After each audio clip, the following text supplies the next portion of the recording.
and just straight ban AD carries once again.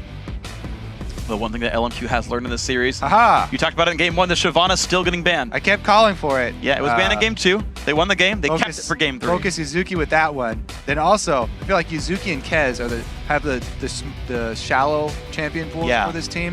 So if you kind of split between those two, it might work. But again, back to the Ziggs. They don't like pushing against Ziggs because LMQ, they always like to get those early leads and turning that into a mid-game end. Very hard to do that against Ziggs. So they never want to play against Ziggs. So C9T actually going to revamp their strategy a fair bit, though Caitlyn and Orianna banned away. And I want to kind of hone in on the jungle trifecta that Hai talked about, as well as are they able to get like a big duo like Soraka and Lucian for their first rotation. I feel like that's the ideal rotation here for C9T. As the last bans come through, LMQ still remove the Kha'Zix. So again, Elise, Evelynn still available as champions that Kez likes to play, so they could late pick that and not lose it. C9T's last ban, is it going to be the mid laner? Is it going to be top lane Renekton? Where does it go? Yeah, so LMQ, they spread their bans over 3 different people here. Just one for each, what they feel is the most annoying champion that each of those 3 people play. That doesn't mean that they'll be put on something that they're uncomfortable with, though. It just means the second tier. Now we'll see what happens. Of course, Orianna also a good pick against Soraka in general in the matchup, although these guys could play the matchup differently. The ban does come through onto Soraka, so now a lot of opportunities there. You can grab the Lucian, of course. We talked about LMQ being comfortable with something else. I was going to say, Nidalee is definitely the highest priority. As soon as those 2 are off the table, very, very big priority on Nidalee. Both of these guys love playing Nidalee, and Xiao is going to be the one awarded that honor. And it was interesting, too, because of the champion pool that was available in the first 2 games. That, oh, yeah, well, Soraka versus Ori, Soraka versus Ori. It didn't even get considered here, but with those removed, they go immediately 1 step down. Nidalee the first pick here. My initial thought is, like, maybe Lucian Elise, but C9T have to say, okay, well, shoot. You know, we banned 2 mid laners, but they still got another great one. And now Bishu's down to, like, champion number 5. Yeah, but you don't have to pick a mid lane champion right now. I think you got to try and grab 2. Those 2 that you mentioned were pretty good ideas. Because they really do need Kez to be on a strong champion. He didn't look like he was going to have much impact last game, and then towards that late game, he was actually a liability, getting caught out with that mobility boost in Xiao, very low defense stats. He was taken out of the fights very, very early. Well, C9T taking their time with this one, though. I don't know if they expected the Nidalee to get picked up this early, though, because normally when a team like knows and they like, yeah, we picked the pick, the picks come through fast. You get like 10 seconds, they lock them in oftentimes. They definitely slow down a lot towards the end of series, especially long series like this, because they're very, very reactive. Well, Eve Morgana actually is the grab. Both these teams have been prioritizing Morgana early in the series, in their picks and bans, and saying that this is the support we actually want to grab, even with everything else on the table. Yeah, that is interesting. And something that Hai pointed out too. I have to talk to him a little bit more about that one. Didn't seem like he was quite sure as to why they put such a high priority on Morgana support. Where's Elimination when you need him? You just start reading out from the notebook, like the Morgana support is good again, and like picks the 7 matchups you want it for. But Evelynn does come through for Kez. That is a champion commonly banned against him. So he's gonna get this one for himself. Thresh Renekton the hovers right now on LMQ. They're kind of just grabbing different lanes, getting the best ones they can. So one of the possibilities for Cloud9 Tempest with the early Morgana pick is they can put a lot of their emphasis on Altec like they like to do. If Bishu uses like a Lulu mid, Soraka is banned out, but he could easily go with the Lulu mid. And then again, they still have 2 shields. They've got speed buffs. They've got everything they need to juice up Altec in the late game and keep him ahead. Lulu, though, is not going to be an option because it was just locked in. Yeah, I was wondering if LMQ is going to do that, if they're going to play support Lulu. We see it once in a while, right? And because Cloud9 didn't grab a mid laner, yet another one removed away, the flex pick working now. This will make it an interesting matchup, though. Lulu versus Morgana bottom lane is an uncommon matchup.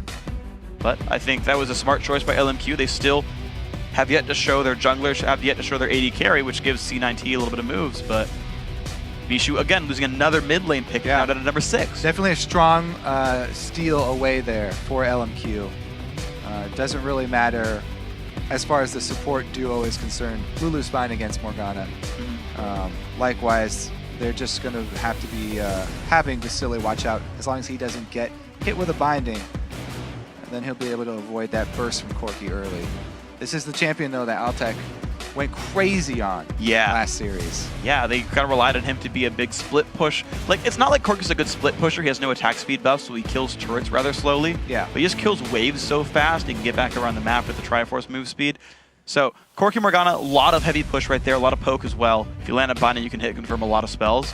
And then Syndra mid to try to fight Nidalee. Yeah, the other thing, though, about this Cloud9 team that they've got locking in that Corki, they're very magic damage heavy.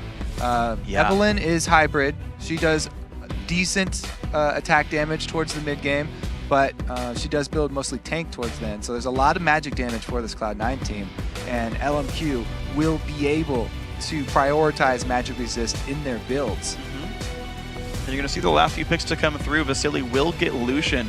For the first time in the series, the jungle Lee Sin for No Name, the most likely grab here. As we wait out the last few seconds, top laner connection, of course, still there for Ackerman to be happy to play that one. So C9T need a physical damage top laner to go for Jax with that one. More hybrid, so a lot of mix damage. Yeah. Just because all three of those are mix, I feel like it's kind of balanced out now. I think you have enough to where, like, if you don't buy Randuins, you will have a hard time. Yeah, I think the Cloud9 team looks pretty solid now since they got mostly damage, but they won't have super tanks. It takes a while for Eve to start switching over. She starts out as pure damage assassin. True. Lizard Elder into a Hex Drinker. Same thing with Jax. He usually gets at least one offensive item first. Trinity Force usually play the Rune King as well. So starting out with 2 offensive items, it's going to take a long time for them to build defense stats. So when you do that, it's fine, but you just have to rely on your positioning and the timing of your engages. Every second counts when you don't have a solid tank like that. Meanwhile, LMQ can again rely on Ackerman to be that solid tank for them. And I feel like LMQ's team just seems more comfortable. I think it does too. They're all in champions. They completely know how to play. We've seen probably this exact comp multiple times before from these guys. They're happy to play comfort picks all the time. The other thought as well is, it's always the question, how much engage do you have versus the poke, versus the Nidalee Lucian combo here? You've even got Lulu in the backlines to help out with Whimsy, and you've got Jax. We can see it work, especially teleport Jax flanking in, jumping in, Counter-Strike, that can work out. Yeah. Jungle Evelyn, you can flank and make the fight start, but again, that can be very difficult. Syndra, not really an engaged champion. Morgana, not really an engaged champion there. So, starting the fights is going to require some skill shots or some good flanking from C9T. That has been the general trend of a lot of the team compositions in this new patch. Yeah. People rely very heavily on vision control to start their team fights off. Whether it is through the picks, whether it is through the teleports and the flanking, it's pretty much all about who gets control of the jungles early, because that's the team that gets to set up their vision, and that's the team that gets more picks eventually because of that vision. Yeah. We'll see if they do it then, of course. We know Jungle Lee Sin to be a champion who likes to pick up a Sight Stone. Maybe LMQ just holds vision control the entire time throughout. Think about the mid lane matchup where Xiao Wei Xiao is going to farm all the time. Hai told Bishu, get ward coverage. Use his farm to get better vision on the map. Make some roams happen. See if that happens for C9T. And that being said, LMQ have 3 ways to reveal champions here. They've got Nidalee, Lulu, and Lee Sin, all of which can keep track of Evelyn. So they have quite a few options here. They can also look to get some deep wards down here. Both supports, once again, starting with that single ward.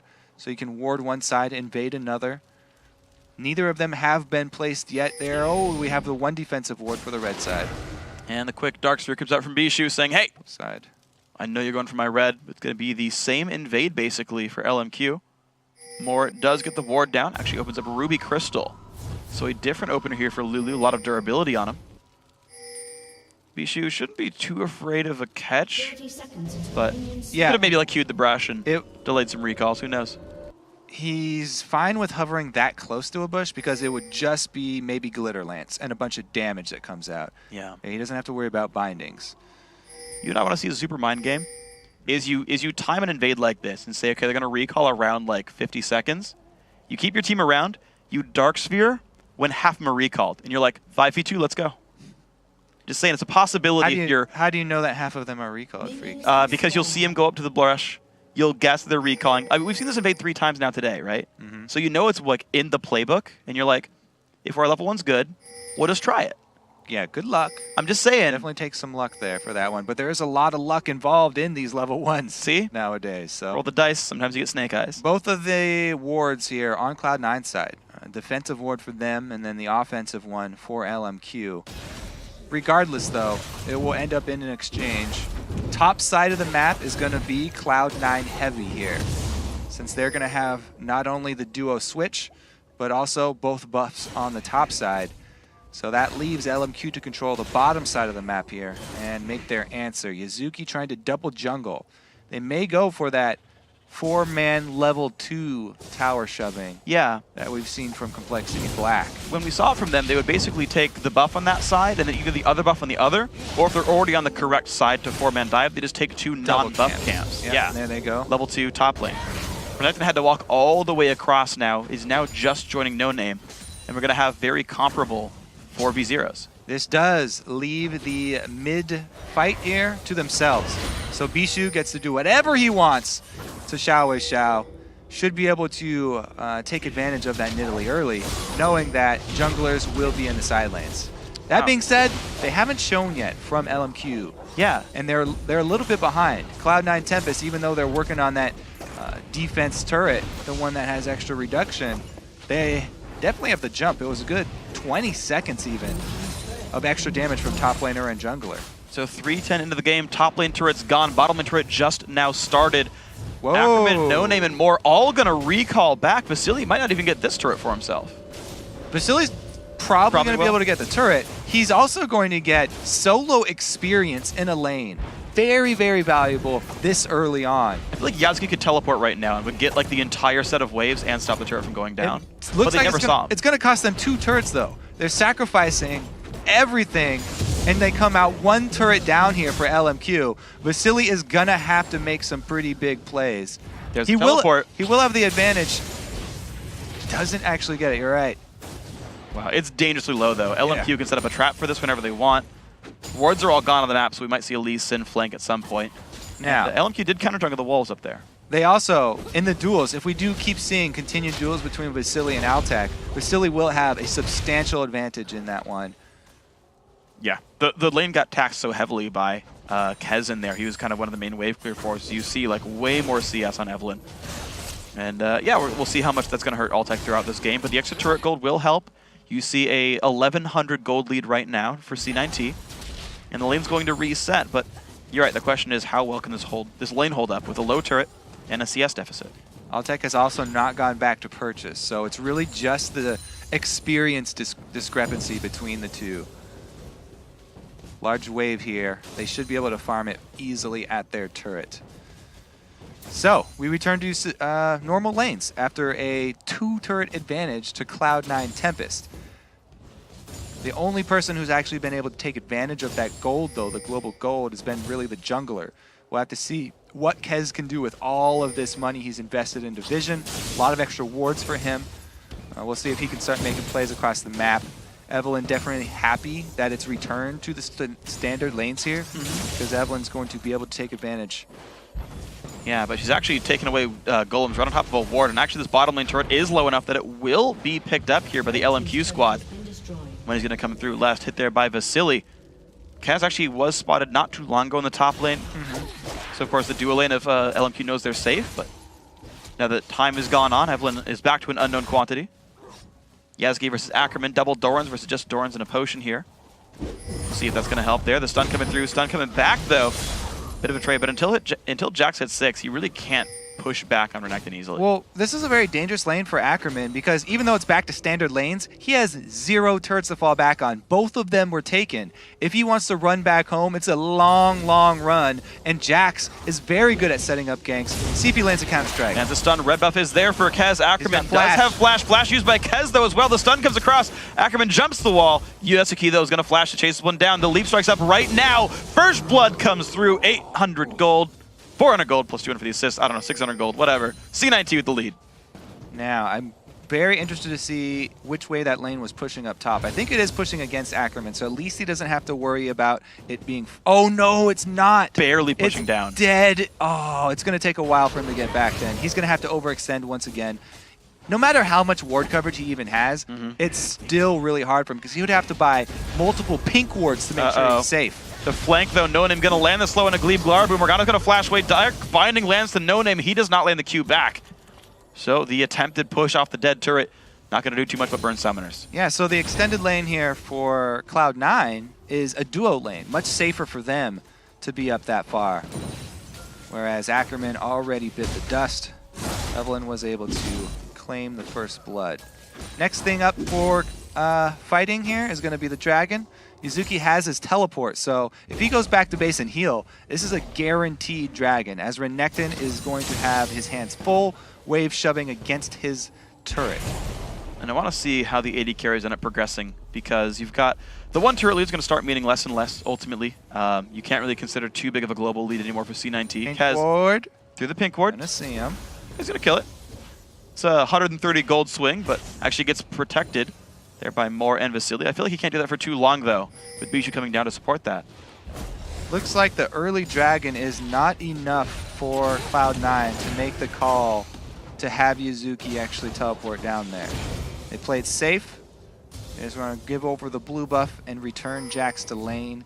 The early dragons don't give that much of an advantage, and they take a lot of your health, a lot of your resources.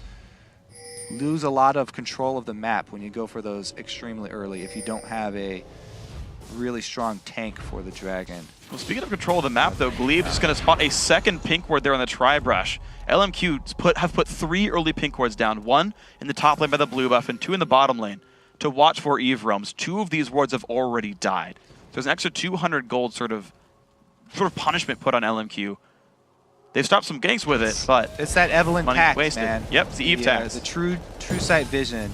It's really hurting them. Not only did Ackerman die to the first gank, but he also had to buy that next pink ward. And there's no guarantee that pink ward sees Kez next time he goes top. There's a lot of other routes he could follow to try and return and punish Ackerman. That's why Ackerman's not staying up there. However, he does find the pixel ward bush for himself. All right, that one did not last very long. So now we're 2-1 in pink ward deaths. So far, LMQ holding the deficit on that one, but we'll see how it continues on. Another stun's going to land towards Xiao Wei Xiao, but with blue buff, she's going to be fairly safe on Nidalee. Still just trading fairly equal farm for these two. The blue buff control is really important because I feel like that takes away a lot of the prospective dragon control from Cloud9, even though they're the ones with the top laner who has the teleport. A Nidalee with blue buff, even in a 4 vs 5, very annoying to deal with around the early dragons. If they try and force it, he can get a lot of free poke off. Yeah, gotta watch out for that one for sure. Altec level 6 early BF sword, actually very similar items across the AD carries. Actually, yeah, longsword versus boots basically going to be an equal itemization gap here. Altec versus Vasily are going to be close together. 1,200, 1,300 gold for C9T. They're holding that basically off the first blood in the turret lead. That's basically where the gold lead is. The minions holding close to equal. This is a risky gambit here from LMQ. They're going to try and take out the global at the source. If they are unsuccessful, then it's going to mean a dragon. If they are successful, then it's a huge advantage. Well, big damage. Summoner heal burn. Vasily low on health puts the culling down, though. Is going to let him disengage. Huge damage goes back into the AD carry. Altec. More pain coming out from Moore. There comes Kez off in the back lines. Dives forward. They look for this Lulu, but she's going to disengage. Has flash and heal. They don't dive for it. C9-2 do burn 1 summoner for 2 summoners, actually. The gank up top was unsuccessful. They were not able to kill Yuzuki. So he does have the teleport, and they can go for this dragon. They are going to force it. Might just be a trade. That turret is up top is very low. Yeah, it looks like the bottom lane recalling anyway from LMQ, so Cloud9 Tempest not forced to TP to secure this. But it does mean dragon for top lane, outer turret, pretty equal gold, but it does help. Xiao going to look for the God Spear. Ooh! He hit it! Kez at like 5 HP. That was pretty nice right there. So LMQ yeah, doesn't get anything out of it, though. Nope. He gets bragging rights. He has to get kicked away. No Name did just steal the red buff right now.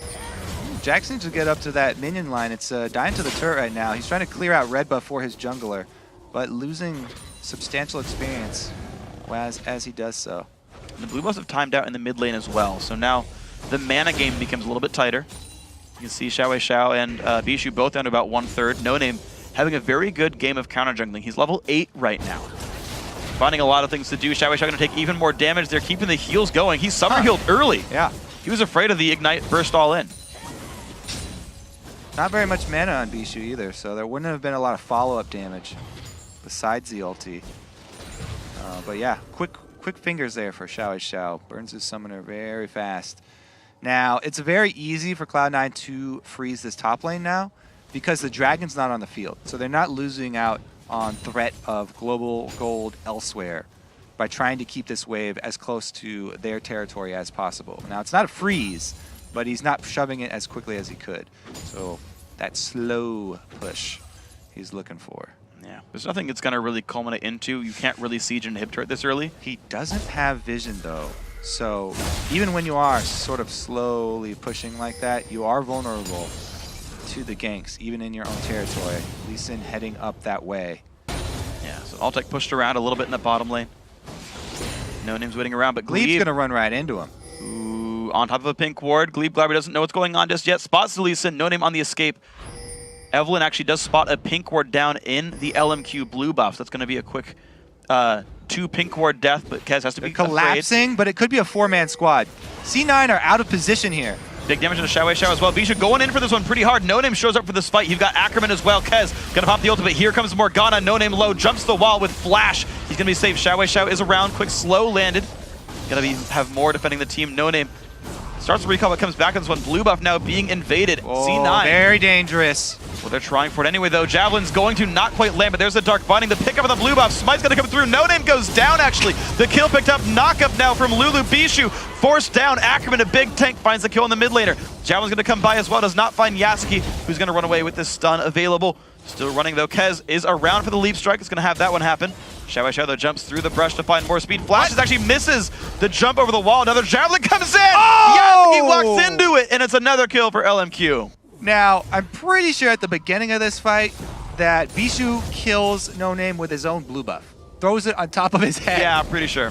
So the Golem gets its vengeance there on LMQ. But eventually the fight does go in their favor. As I said, very dangerous jungle invade by Cloud9. And they're not able to escape on the exit path there. It actually ends up costing them another turret. Glebe's trying to buy some time for his team, though, but takes a Javelin for his troubles. Bishu just sweeps the wards out, for the minions, I should say, and LMQ hold a 400 gold lead. All right, so No Name's trying to finish off the Golem, but he gets sucked away. Wow. What a play from Bishu there. Beautiful, even though he ends up going down in the end. Worth it. All right, Yuzuki eventually getting slowed, as we see. Now, let's see, he flashes and then jumps crooked. So it was actually the jump that was a little off there. Yeah. But he makes it up for it with the beautiful spear. Yeah, what a great prediction right there. Eski walking into it, not reacting in time. So you can have a 1-0-1 Nidalee, 132 CS. And honestly, this is one of Xiaowei Xiao's comfort champions. His Nidalee so strong overall. It's a cornerstone for his team. If they get ahead, the sieges with that champion are so effective. And LMQ now with, honestly, their first gold lead of the game. Well, it's very generous to call this a gold lead. It's barely 100. I'm technically right. Okay. It's the best kind of being right.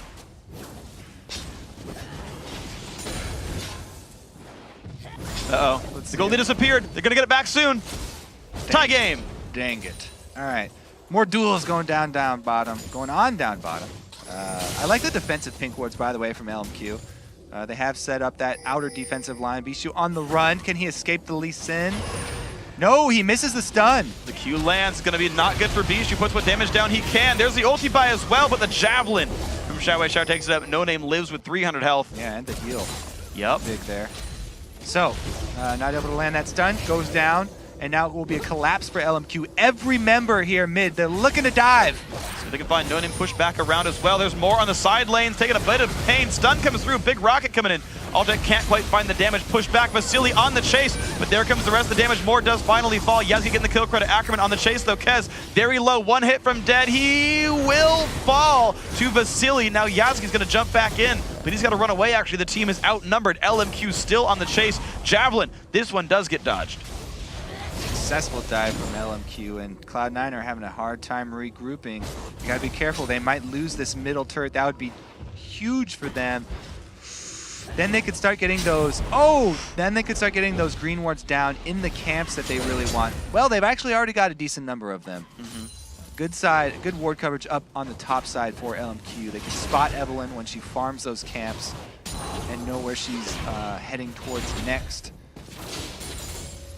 Done a pretty good job of controlling her. Yeah. But again, gold even. It's all about that next dragon fight. Yeah, and LMQ recalled right after that one. Instead of going for the mid turret and having low health bars and low mana bars, they recalled, saying we want to be healthy in time for the dragon fight. They're prepping for it, but there's no teleport here. Yuzuki's got to walk his way all the way from base. LMQ do not know that, however. Wow, Cloud9 starting this one off very quickly. 4-man, and they're actually starting the dragon themselves. Early? No, they don't go for it. Yeah, they're going to back up for this one. Both teams missing a few ultimates, though. Kez and Glebe Glarber missing 2 from C9T, but the same, actually. The support and top laner of LMQ. We're going to see the dragon is now down to half HP. Smite fight versus Lee Sin here. This is really dangerous. Close Javelin does get dodged away. The big burst coming in for Kez. Smite picked up for C9T. Ackerman low on health takes a big chunk of burst, but he's going to disengage pretty safely. Black Shield already burned as well. Rocket's coming by. No Name puts the shield on the teammate. Glebe forced to flash away. Kez is low as well. The re-engage the Javelin. There comes the dive. No Name picks up 1. Will he lose his life? Yes, he will, but Yasuki falls 2 for 1. Now Bijou under fire. He's going to drop down rather quickly. Does get picked up there. 3 for 1 for Dragon. 3 for 1 for Dragon. Not worth it because they're going to lose control of the map. That will be a lot of damage on that mid tower if it doesn't actually go down. Ackerman going to try and clean up that wave down bottom before it does hit towards the inhibitor. Yeah, pretty big win there for LMQ.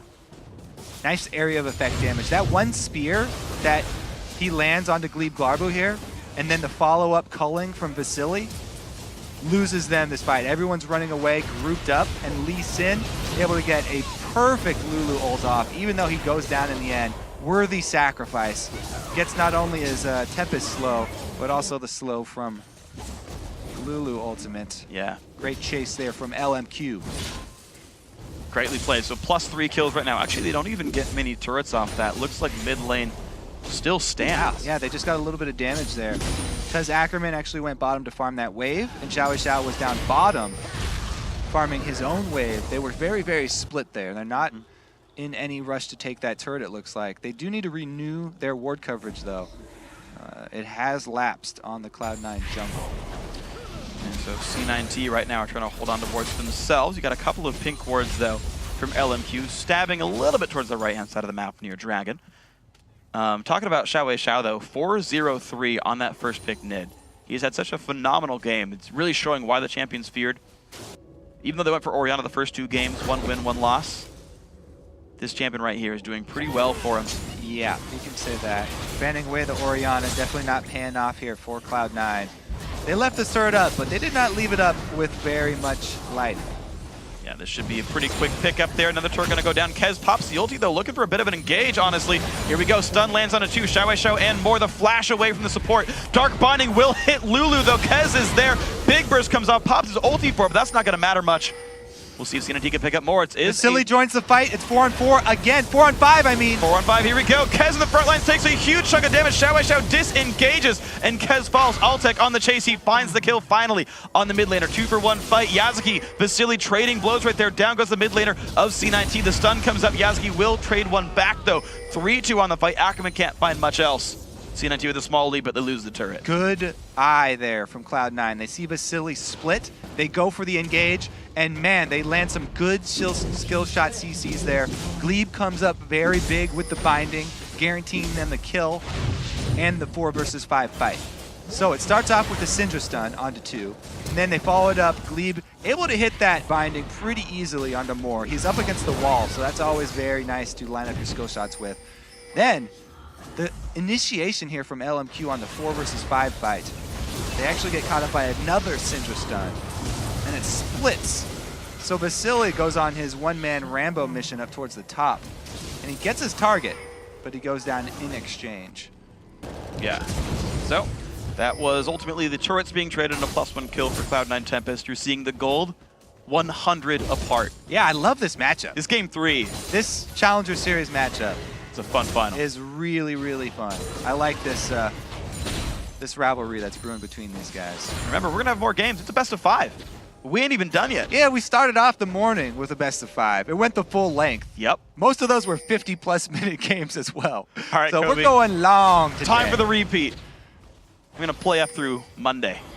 All right, sounds good. Yeah, here we go, guys. These are definitely exciting ones. I'm very curious to see the game-to-game adaptation too. Yeah. Because Cloud9, they're probably not going to just banned one mid laner again. They can see right now, Xiao is going to have a big impact on the game.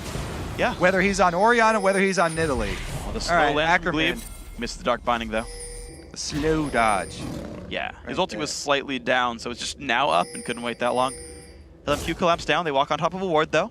All right, split pushing Jax. They do, once again, have teleport advantage. That's something that's been very consistent in this matchup. Cloud9 opting with far more teleport, more globals than LMQ. LMQ almost always looking for those combat summoners, looking for the team fight power that they like to snowball from early. Mizuki gets bottom turret, but LMQ have position on mid.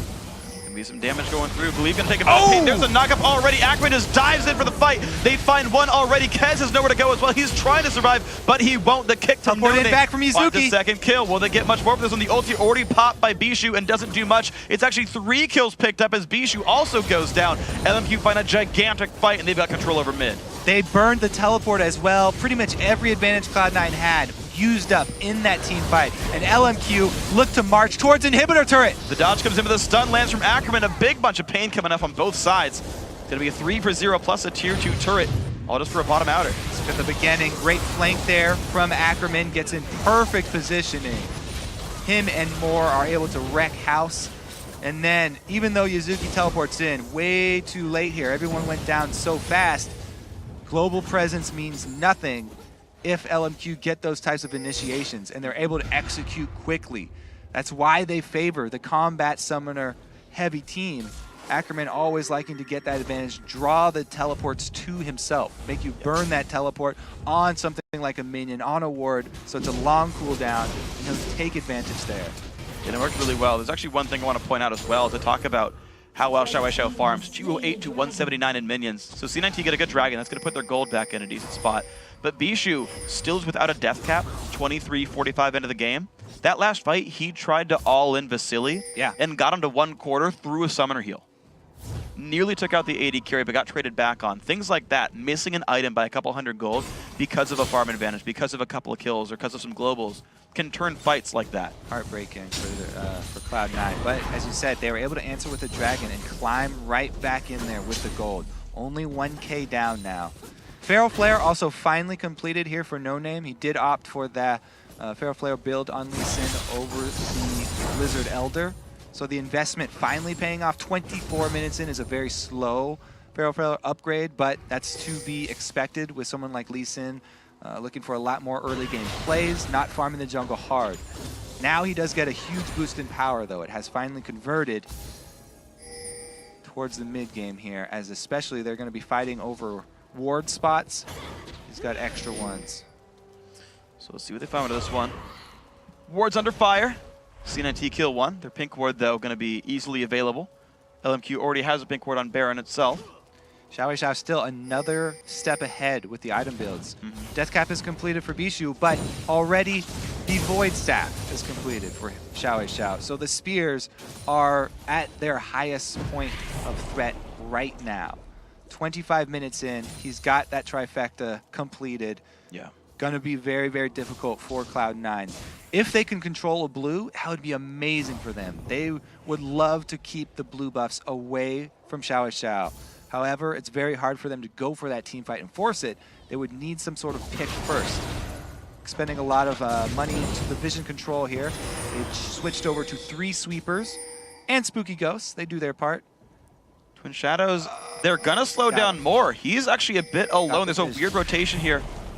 The blue buff, they are gonna go for this blue buff. Okay, this is the big fight. Xiao puts the javelin down. Kezo on the backside. A stun comes in. Xiao forced to jump away. Gets the Lulu ulti. That's Lulu, or ulti's burned now for the mid laner and support on opposite sides of this one. Blue buff getting lower and lower. Kez taking a bit of pain though. The flash engage, the stun is massive, and down he goes. 1-for-0. LMQ just finding the fights every single time. Yeah, they're baited in by the blue buff. Kez was trying to smite that one away, and he was not watching the threat. His position was right next to the tank there, and he gets burned down while he's trying to smite away the blue, deny it from Nidalee. Is a good idea for them to get it, but so risky to extend like that inside the jungle, and they pay for it really, really painfully here. Not only will they give up LMQ's blue buff, but it costs them their own as well. Wow. Devastating loss for Cloud9. Great steal by No Name. LMQ are going to be ready. That's a little close. take some damage, but it's worth it for 30 gold for the ward. It's going to be okay in this one. Cloud9 Tempest trying to collapse back in. 1,600 gold deficit so far. Starting to slowly grow away from them. LMQ having a great job of this one. The mid game is working. They just bought Majai's on more, by the way. That's how confident he feels. What? Just wants more ability power. This is a close game, man. It's still 1,000 away. And AP scales well on Lulu. He's picked up the, I guess this one's the man or book. Man, all right. Well, we'll see if he can keep himself from dying and make that Majai's pay off. He's only got 2 so far. See if he can keep it going. Spends 800 gold for the privilege of maybe stacking it up some more. Once he's at 5 stack, it's worth it. I don't know. At this point, they need as much power as they can get to win the next team fight. And that's 800 gold that is not very cost efficient until you stack it up. True. However, it might not cost him anything. If they can win the next team fight, he'll get plenty of stacks off of it. Kez forced to run bottom lane. Whoa. Tier 2 turret going down, but mid inhibitor turret already gone. It's going to be the jump in. Glebe taking a big burst of punishment, puts the heals on himself, pops the ulti as well. Venom going to get locked up. We're going to have the rotation in from Jax towards the flank. Vishu is low. Ackerman taking a bunch of pain. Kez already lost his ultimate. There's the engage from Yasuki. It's going to be the kill onto Kez though. 1 for 0 so far. Will they find more? Looks like 2 kills, 3 kills. LMQ crushing the fight. 4 kills picked up. Glebe, the only one alive. He'll be going down. Not yet. Whoa! Facility keeps himself alive in this one, but LMQ well in control of this game. Mid inhibitor going down. They've got a minion wave as well, and 15 seconds to close out the game. Nexus turret number 1, 28.5 minutes in. 17-7 the kill score. Nexus turret number 2 goes down, and the Nexus itself will follow. 2-1 in the series, and LMQ are 1 game away. Another great game right there. Even though Cloud9 were able to keep the gold levels fairly similar, they were down in experience, and in game, they don't know that the gold